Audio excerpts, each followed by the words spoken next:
Greetings, family, and welcome back to the Word for Life podcast, where we focus on real, relevant, and resourceful conversations to stimulate the mind, stretch your faith, and sharpen your iron. I want to ask, as I always do as we begin our dialogue today, that you would please subscribe, like, and share the podcast so that it can be discovered in the massive database that is podcasts. It is ever growing and ever evolving, and we want to do our due diligence to make sure that these conversations and these moments of dialogue and reflection and inspiration and motivation can always be found in the database of podcasts, whether it be on Apple or by Spotify. Please make sure that you are liking, sharing, comment, and all of the things of those natures, even to your Facebook pages and your Instagram pages, so that everybody can see what is happening over here at the Word for Life podcast. As always, let me thank you so much for, out of all of the podcast options, choosing to join us today on the Word for Life podcast. I pray that today something will be said that will spark your mind, that will heighten your intellect and get your thoughts and your juices going, that you might continue to chase after what God has placed in front of you, and that you may be what God has called you to be. I want to talk today about a very sensitive subject to me that is near and dear to my heart. And I want to take a little time today to break it down. And of course, it is never my endeavor to be long, but I will kind of cut across the field today so that we can dialogue about what needs to be dialogued. And I hope that you can garner and gather something from this conversation today.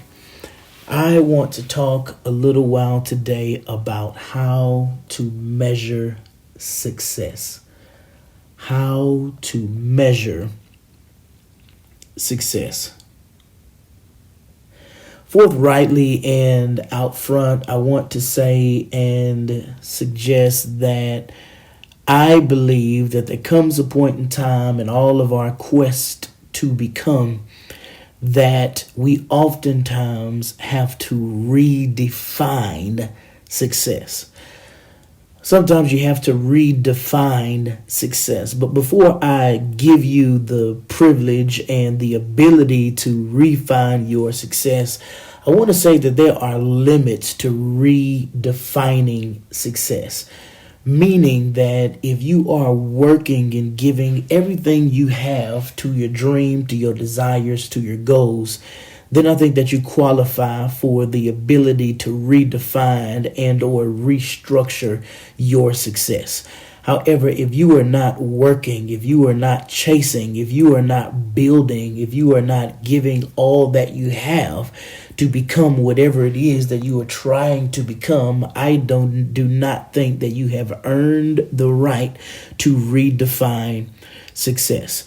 And the reason those of us that are grinding and working sometimes have to redefine success is because when you look at your dream, it is important for you in your dream, before we talk about success, in your dream, it is important for you to categorize your success in your dreams by levels. You have to categorize them by levels, because if we're not careful, we'll be expecting level 25 in year one, when really level 25 is almost like year 25, and it takes time and it takes brain thrust and it takes trial and error. So you cannot gauge level 2 according to level 25, which level 25 might be the finished product. It is who you become, who you are becoming. It is what you desire. It is the finished product of your dream. And I think that a lot of times, many of us stop in our quests to success because when we look at the level we are at, it does not match the level of the dream that we thought that we would be at one day. And so in those moments, it is important for you to redefine yourself and keep your mind focused on whatever level you are on. Here's what is important about those levels, though, is that even if I am on a lower level trying to make it to a higher level, understand this, that the way that I operate, my business sense, my ministry sense, my spirit of excellence should always be the final level. Now, I may not have all the funds to be able to walk it out in a final level capacity, but what I want to tell you is to never dumb down your success because you are on an early level. All right. The Bible says it like this. The Bible says, despise not the days of small beginnings. Even though you are small, act as if you were big. Even though you are small, operate as if you were big. Because the truth of the matter is that sometimes at any given moment, God can blow you up from level 1 to level 25 in a matter of moments, in a matter of minutes. And if you have not been operating in the level that you are going to, but you've been satisfied with the level that you are at, when God decides to pour the favor picture on you, you are not going to be ready because you have spent all your time for the level that you are at and have made no preparations for the level that you are going to. Here's what I want to tell you, friends, as we continue to move here, is that success, my dear friends, success is not always numerical. Sometimes success is neurological. And so sometimes success literally comes down to the mind and how I view where I am and where I'm going. The importance of you having your mind together so that you can have the proper perspective as you thrust through to make it to success is so vital and so important because your neurology, your mind, your thought process is literally how you see yourself where you are. And sometimes many of us are successful because we don't see ourselves in the right light for where we are. We are so busy tearing our own selves down that nobody else in the world needs to tear you down because you are so busy tearing down yourself. Now, I am by no means suggesting that we should walk around arrogantly because we feel as if we have it all together. All of us need humility. But while we are being humble, you must also be excited about who you are. While you are being humble, you must also be confident in what you have to offer.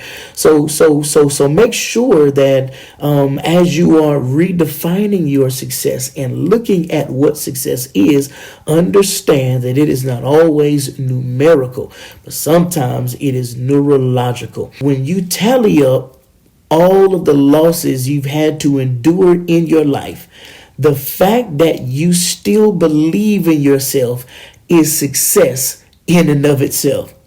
I want to give that to you again so you don't miss it. When you tally up all the losses in your life, the fact that you still believe in yourself is success in and of itself. I can't stress how important that is to you, my friends, because after all the losses you've had to endure in your life, for you to still stand up and believe in who you are and what God has intended and called you to be, I think is the most massive and amazing appreciation of God that you can give, because many times we do not know how to view losses in our lives. Here is my prayer for you, and I want to make this confession very quickly. Make this confession with me. Lord, teach me how to lose and get over it. I think that's one of the most vital messages in our quest to success, is learning how to lose and get over it. So many times we are busy making a monument out of failure that we can never actually reach the miracle that God has in store for us because we're so busy being caught up in the fact that He allowed us to fail.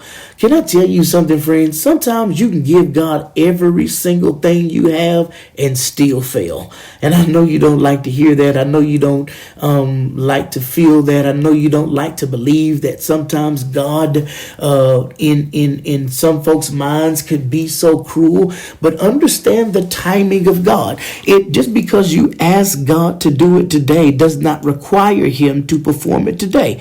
Just because you asked Him to do it 25 years ago doesn't require Him to do it, because the truth of the matter is, if it's not in His will, it's not in His will. So then the prayer must be, Lord, teach me how to go after what is in your will, because we understand that God will never tell Himself no. So if you never want to hear a no from God, then you need to reassure and make sure that you are in His will. Listen to me, friends, and I want you to write this down if you're taking notes, and I hope that you are. Listen to this. It'll bless you if you let it. It takes patience and persistence to become someone you've never been. I'll give it to you again. It takes patience and persistence to become someone you've never been. The reality is that as we're chasing after success, we have never been the finished product of who we are desiring to be.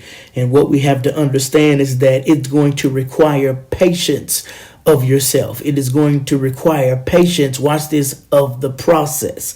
The process for you to get to success sometimes has so many dips, turns, squeezes, roller coasters. There are so many different things along the path to success that you have to redefine how you measure it, because sometimes you can walk into a deep, dark alley full of losses, watch this, and it be the best thing that God ever did for you.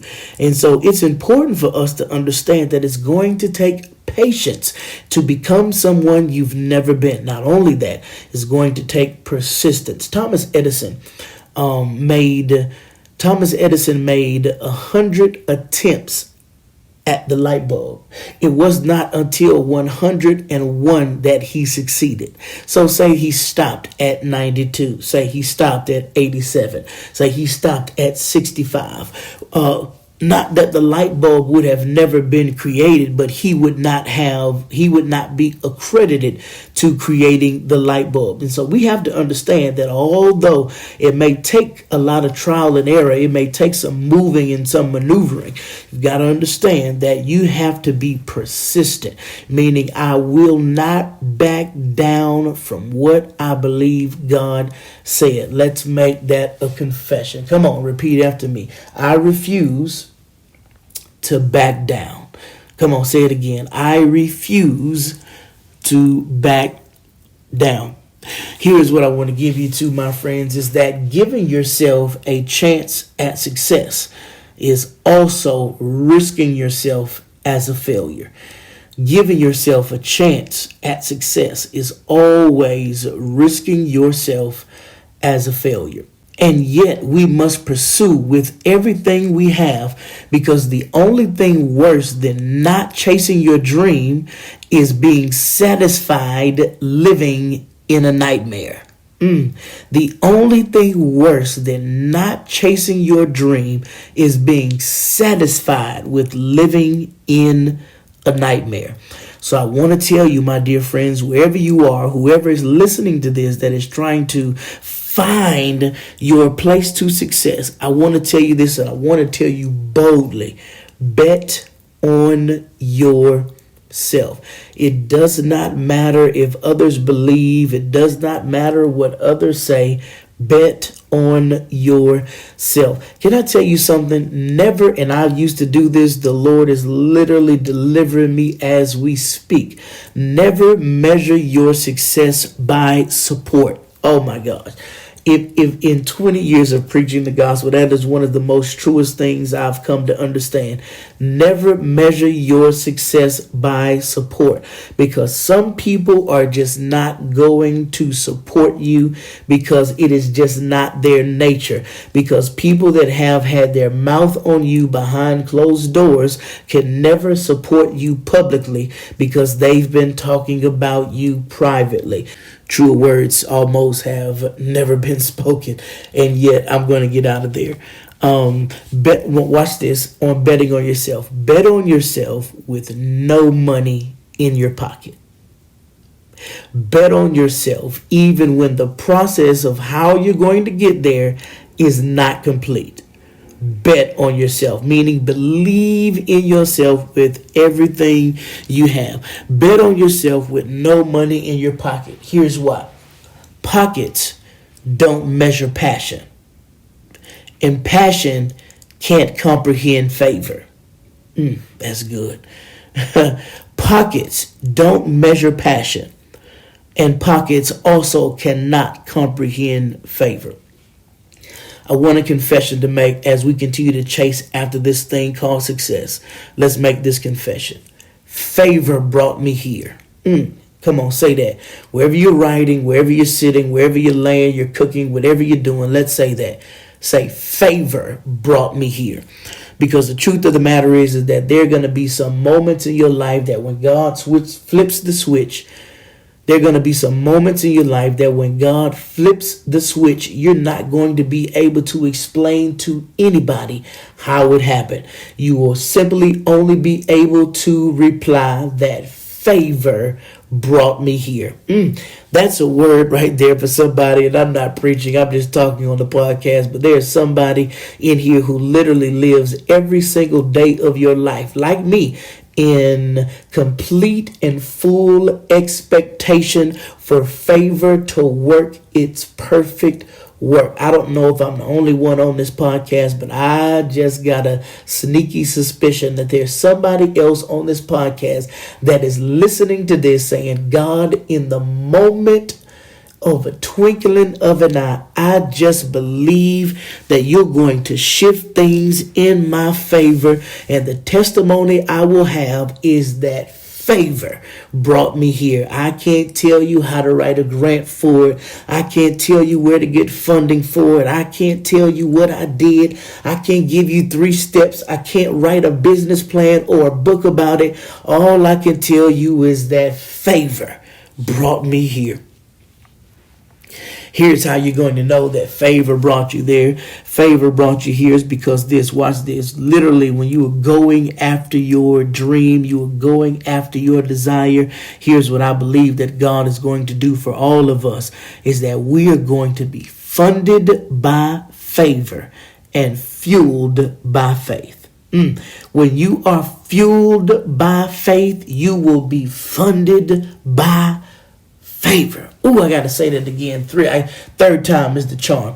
When you are fueled by faith, you will be funded by favor. Now, listen, I'm not talking to everybody, but I am talking to those of you who are aggressively pursuing success and you believe without a shadow of a doubt that it is going to happen. When you are fueled by faith, you will be funded by favor.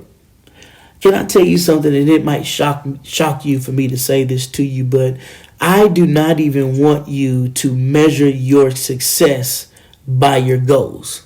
Here is why I don't want you to measure your success by your goals, is because goals take time. And I need us to do a better job in our quest to success at living in the moment. I think that that's one of the things that causes us to back down off of our dreams, off of our desires. It is because we're not living in the moment. We're so busy trying to become who we're trying to become that we cannot stop to give ourselves flowers for the victories that we have on this level. And I think every now and then you have to stop and thank God and yourself for being patient and persistent and looking at where you have arrived to now. Is it the finished product? No, but I am also not where I started. And I think that that's a very pivotal part in the success in our lives, is learning how to be and live in the moment to see where you are. Instead of trying to jump ahead of the curve, look at where you are and give your yourself credit because you are working. Give yourself credit because you are dreaming. Give yourself credit because you refuse to quit. Give yourself credit because you have put together a plan and you are executing the plan despite what you see. Yeah, stop where you are and tell yourself you are successful. Stop where you are and tell yourself keep going after it with everything that you have. Here it is. If you don't have patience for process, you'll resent that you ever dared to dream in the first place.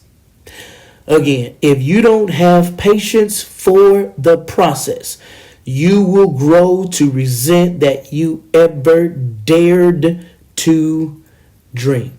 I need you to understand, my brothers and sisters, friends, wherever you are, it takes patience.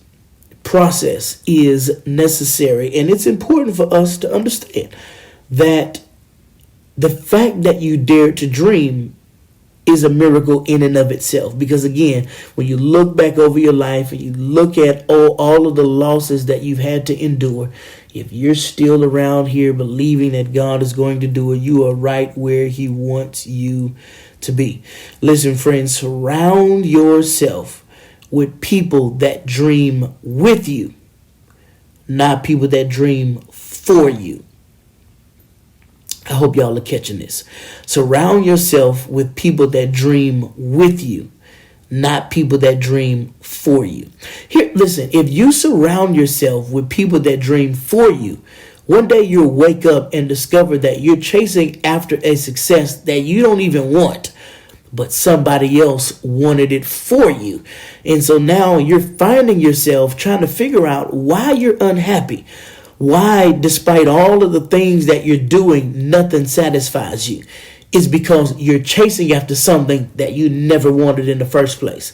But because you're trying to appease the people around you, they are literally downloading things in you that you don't even desire. And so you've got to watch people that come around you because they want you to be you. They want you to be the face of success for them. In other words, some people only want you to win so that you can be their pocket. Some people only want you to win so that you can be their meal ticket. Some people only want you to win so that you can be their access to the new level of living that your success will bring. No. Dream for yourself. Never let anybody dream for you. That way you can always have passion as you chase after your success. 3 points and then I'll bid you adieu. You need to measure your success, number one, by purpose. How do I measure my success? By purpose. Listen, my brothers and sisters, if what you're doing, if you do not feel as if it is your purpose and God is showing you evidence that this is truly what he has called you to do, listen to me and listen to me very closely. Lean into the speaker. Stop. I know y'all wanted something deep. Listen, I know you wanted something deep, something special. But listen, if you are doing something and you do not find or you do not feel your purpose for it, you do not feel as if that's where you were genuinely called to act, move, arrange, shift, move, whatever, then you need to back away, abort the mission, because there is nothing worse than spending time and wasting time on something that is not even your purpose. Listen, if your heart is not in it, don't waste another moment going after it. That's a relationship, that's a business plan, that's a ministry, that's a church, that's a friend, that's a relative. If you cannot find purpose in it, abort the mission immediately, because you do not have any time to waste to go after things that are not in God's purpose for your life. Now, what does that mean, Anthony? That means, number one, I've got to find what my purpose is. I got to find what my purpose is. Well, how do I find what my purpose is? Number one, you've got to pray. Oh my God. You've got to pray so that God can reveal to you what your purpose is. You've got to have, number two, wise counsel. You got to have wise counsel so that God, through the avenue of people, can reveal your purpose to you. I think many times we don't understand that. We think that God's voice is a deep James Earl Jones voice that's going to tell us what our purpose is. Would you be mad if I told you that sometimes God has the answer to your purpose in the mouth of somebody you don't like? Sometimes God has the answer to what your purpose is in the mouth of somebody you call Junebug. Sometimes God has your purpose in the mouth of somebody that is younger than you. Sometimes it's your child. And we've got to be ever careful to be listening to the voice of God, even if it comes through the avenue of people. So number one, if you're going to find success, number one, you have to know your purpose. Number two, you have to understand how to measure progress. All right, watch this. If it is in the process, it is in progress. I'm going to say that again. If it is in process, it is in progress. Listen, you are only not progressing when you are not moving. Even if you are trying to develop some kind of business idea, even if you are developing a ministry, and it seems like no matter how hard you try, no matter how hard you try to manipulate and change things around, if it seems it's not blowing up, it's not taking off, if it is making progress, if it is in the process, it is making progress, because anything that is in the process is moving. And if it's moving, that means that it's in progress. It is moving towards a direction. And when you have progress, here's what is important about progress. See, what's important about progress is that we have to learn how to handle the momentum swings of life. Oh gosh, let's confess this real quick. Say, Lord, help me to handle momentum swings. Oh gosh. That's so vital and so important, because sometimes in our life we go through moments of wins and then we go through moments of losses. And if we're not careful, we allow the moments of losses to carry more weight than the moments of wins. So you got to learn how to hold on to the moments of wins, because, again, everything has ebbs and flows. There are ups, there are downs, there are highs, there are lows. And so we've got to be ever careful to make sure that we have a tight grip on the highs, so that whenever it's time for a low, it doesn't bring us down, but we're holding on to the high place instead of focusing on the low place. So remember, we are always moving. If it is in process, it is in progress. If it is in process, it is in progress. Again, how to measure success. Number one, you've got to be doing it through purpose. Number two, there must be progress. Number three, and then I'll bid you adieu. Last, you measure success when you can see it for its potential. See it for its potential. Now, here's the most important thing about potential, and I can speak on this because I've been there for years. There is nothing more frustrating in life than seeing and knowing there is momentous potential, but it never materializes. That is by far the most frustrating thing in the world, is to be able to tangibly see the potential of a thing but never realize it. And so again, how do we get there? Listen, friends, you've got to put together a plan. Let's call that 3B.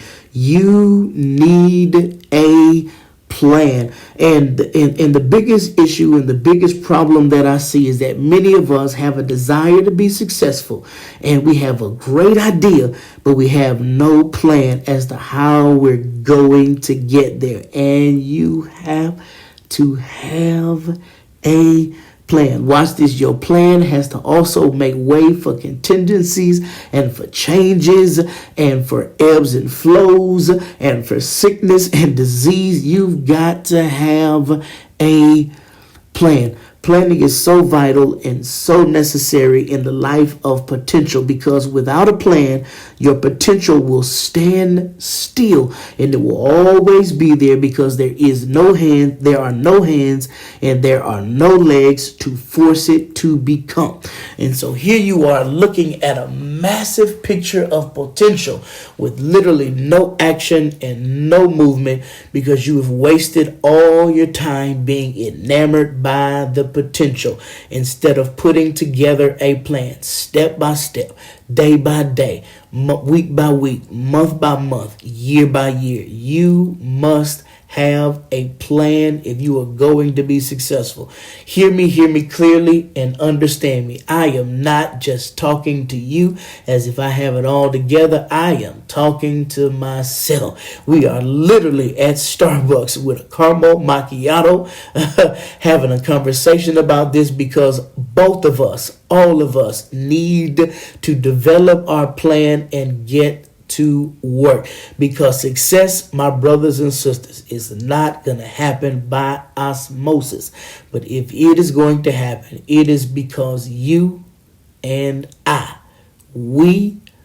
us together have started to work on our plan to reach our success.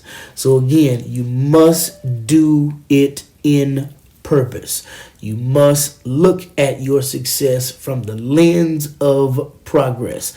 And then lastly and finally, you must always see the potential of a thing, but not stopping at the potential, and putting together a plan so that your potential can become a reality. Well, that's all I have for you today, folks. I'm so glad again that you've joined us here on the Word for Life podcast. I am grateful. Grateful that you have taken out the time to grow with me today. I want to ask you again, as I asked you at the beginning, please subscribe, like, share, and comment to the podcast to make sure that it can be found in the massive database that is podcasts. Lastly, before I go and bid you adieu, I want to remind you that the process of growth can be nasty, but it is always necessary. I want you to see, my dear brothers and sisters, that yes, life can be messy and miserable, but only if you allow it. The bridge between here and there can only be crossed through the avenue of work. So remember, friends, wipe your tears and win in the face of trouble, because you will survive this. That's all for now. We'll talk next week.